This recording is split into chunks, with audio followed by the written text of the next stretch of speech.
السلام علیکم، میں ہوں بشار صدیق۔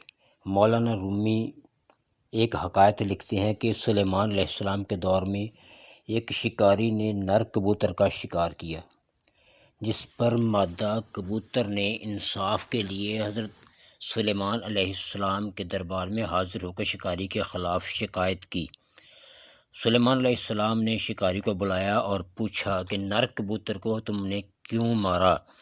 جواب میں شکاری نے کہا، اے اللہ کے پیغمبر علیہ السلام، کبوتر حلال ہے اور ہمیں حلال شکار کی اجازت ہے، تب میں نے یہ شکار کیا، اس میں غلط کیا ہے؟ شکاری کی بات سننے کے بعد کبوتر نے سلیمان علیہ السلام سے عرض کی، اے اللہ کے پیغمبر علیہ السلام، مجھے اس پر اعتراض نہیں کہ اس نے میرے نر کبوتر کا شکار کیا، بلکہ اعتراض اس کے دھوکہ دہی پر ہے کہ یہ شکاری کے لباس کی بجائے عام لباس میں آیا۔ اگر یہ شکاری کے لباس میں آتا تو ہم اپنی حفاظت کر سکتے تھے، لہٰذا اس نے ہمارے ساتھ دھوکہ کیا، اس لیے اسے سزا ہونی چاہیے۔ ٹھیک اسی طرح ہمیں بھی اس پیلی پگڑی والے مولوی کے کردار پر کوئی اعتراض نہیں۔ بے شک یہ چوروں کا دفاع کرتا رہے، بے شک یہ وزارتوں کے لیے در در بھٹکتا رہے، بے شک یہ اسلام مخالف بلوں کی حمایت کرتا رہے۔